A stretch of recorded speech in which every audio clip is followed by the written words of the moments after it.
Trump Iran চুক্তির নেপথ্যে পাকিস্তানের মোক্ষম চাল। জয়শঙ্করের অহংকার চূর্ণ করে দিল্লিতে চরম হাহাকার। যাকে একঘরে করতে চেয়েছিল ভারত, সেই পাকিস্তানের দুয়ারে আমেরিকা, ইরান। বিশ্ব কূটনীতিতে এ কেমন ভেলকি! দালাল তকমা থেকে ত্রাতা। আসিম মুনির ও শাহবাজ শরীফের জাদুতে বিশ্বমঞ্চে লজ্জায় মুখ ঢাকল দিল্লি।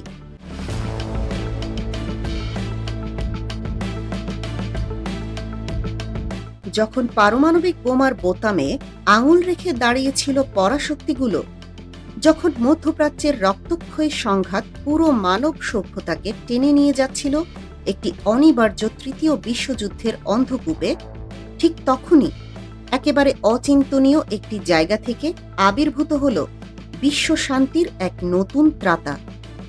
না, ইউরোপীয় ইউনিয়ন নয়, জাতিসংঘ নয়, এমনকি চীন বা রাশিয়াও নয়।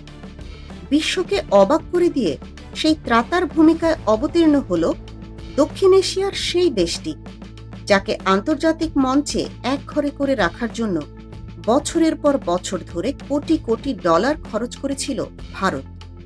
হ্যাঁ, আমরা পাকিস্তানের কথা বলছি। ভাগ্যের কি নির্মম এবং নাটকীয় পরিহাস!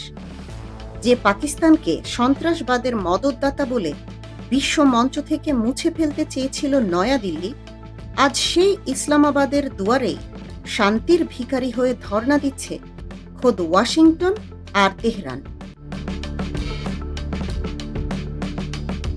ডোনাল্ড ট্রাম্প থেকে শুরু করে ইরানের পররাষ্ট্রমন্ত্রী সবাই এখন পাকিস্তানের প্রশংসায় পঞ্চমুখ। আর ঠিক এই দৃশ্যটি ভারতের সাউথ ব্লকে তৈরি করেছে এক অভূতপূর্ব শোকের মাতম। কিভাবে ঘটল এই অসম্ভব ঘটনা? কিভাবে ভারত তার নিজের খোঁড়া গর্তেই নিজে পড়ল? আজ আমরা বিশ্লেষণ করব বিশ্ব কূটনীতির সেই অদৃশ্য দাবার চাল, যা পুরো ভূ রাজনৈতিক সমীকরণকে চিরতরে বদলে দিয়েছে।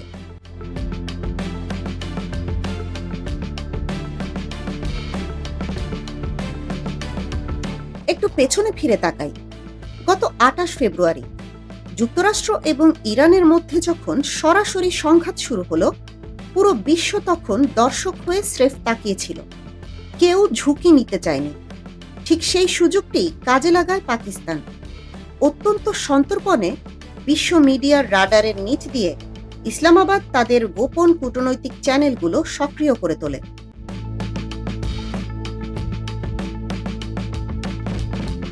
একদিকে আমেরিকার সাথে তাদের দশকের পর দশক পুরনো সামরিক সম্পর্ক, অন্যদিকে প্রতিবেশী ইরানের সাথে ইসলামিক ভ্রাতৃত্বের বন্ধন। পাকিস্তান নিজেকে অত্যন্ত সুকৌশলে ওয়াশিংটন ও তেহরানের মাঝে একটি মজবুত ও বিশ্বস্ত সেতু হিসেবে গড়ে তোলে।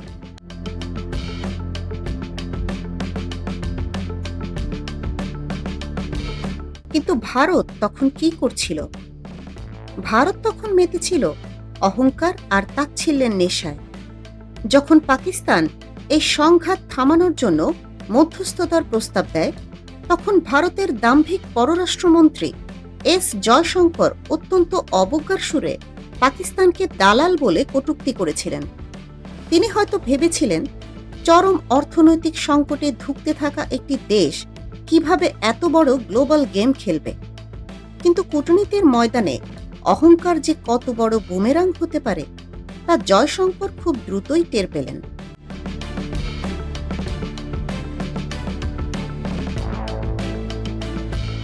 ভারতের নামি দামি পত্রিকা খোদ ইন্ডিয়ান এক্সপ্রেস চরম অনিচ্ছা সত্ত্বেও এই সত্যটি স্বীকার করতে বাধ্য হয়েছে যে যুক্তরাষ্ট্র ও ইরানের মধ্যে এই অভাবনীয় যুদ্ধবিরতি কার্যকর করার পেছনে পর্দার আড়ালের মাস্টার মাইন্ড ছিলেন মূলত দুজন ব্যক্তি: পাকিস্তানের সেনাপ্রধান ফিল্ড মার্শাল আসিম মুনির এবং প্রধানমন্ত্রী শাহবাজ শরীফ।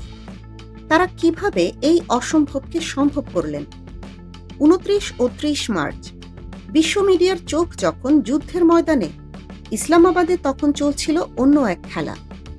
পাকিস্তানের পররাষ্ট্রমন্ত্রী ইসহাক দার অত্যন্ত গোপনে সৌদি আরব মিশর ও তুরস্কের পররাষ্ট্রমন্ত্রীদের নিয়ে এক রুদ্ধদ্বার বৈঠক করেন।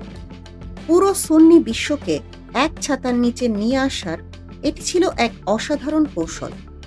অন্যদিকে সেনাপ্রধান আসিম মুনির তার সামরিক চ্যানেল ব্যবহার করে সরাসরি কথা বলতে শুরু করেন খোদ ডোনাল্ড ট্রাম্প এবং পেন্টাগনের শীর্ষ কর্তাদের সাথে।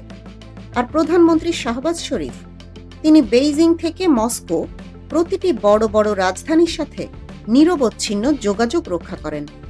এমনকি তারা ইরানের চরম কট্টরপন্থী বিপ্লবী গার্ড বাহিনী বা আইআরজিসির সাথেও একটি হটলাইন চালু রাখেন।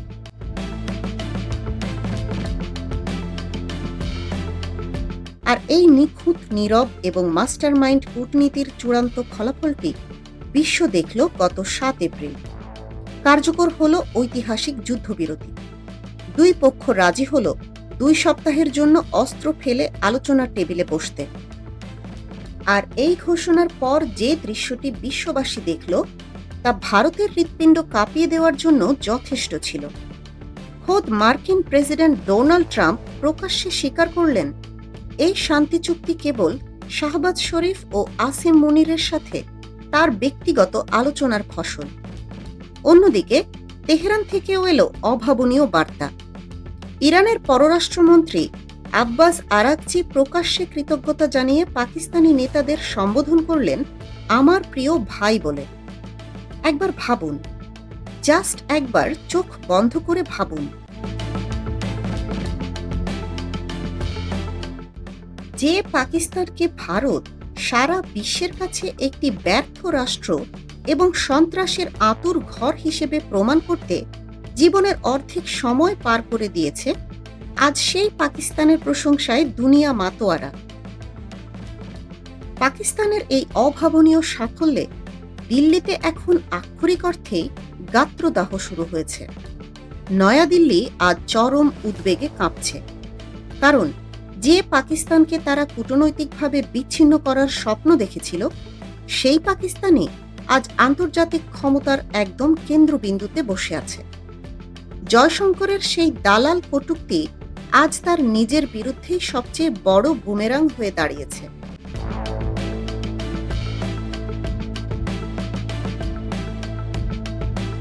খোদ ভারতের সাবেক কূটনীতিকরাই আজ প্রকাশ্যে ক্ষোভ প্রকাশ করে বলছেন জয়শঙ্করের ওই শব্দচয়ন ছিল চরম অপেশাদার এবং পুরো ভারতের জন্য এক বিশাল লজ্জার কারণ। দিল্লির অবস্থা এখন এতটাই করুণ যে মুখ রক্ষার তাগিদে তারা দিশেহারা হয়ে পড়েছে।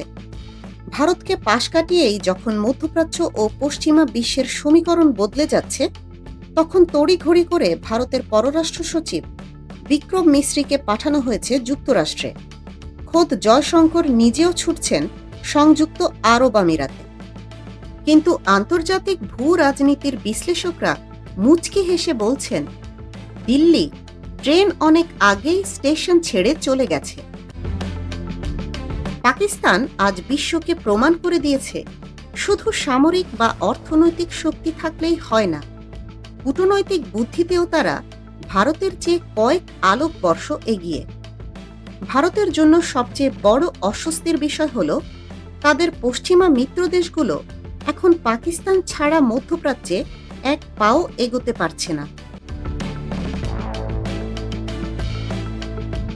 জ্বালানি, রেমিটেন্স এবং কৌশলগত কারণে ভারতের জন্য মধ্যপ্রাচ্য আক্ষরিক অর্থেই লাইফলাইন। কিন্তু সেই মধ্যপ্রাচ্যেই আজ প্রধান মধ্যস্থতাকারী হিসেবে পাকিস্তানের এই বিশাল প্রভাব ভারতকে চরমভাবে কোণঠাসা করে দিয়েছে।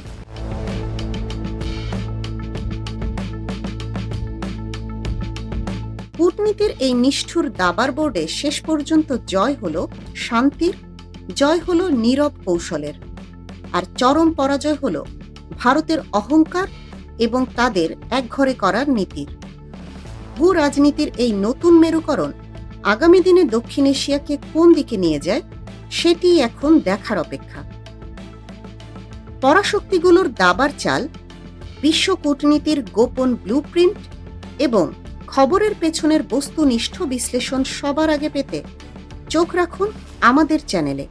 এতক্ষণ দেখছিলেন ইকো অফ বাংলাদেশ। প্রতিদিনের এমন নিউজ আপডেট পেতে সাবস্ক্রাইব করুন আমাদের চ্যানেল, সেই সাথে অন করে রাখুন বেল আইকন।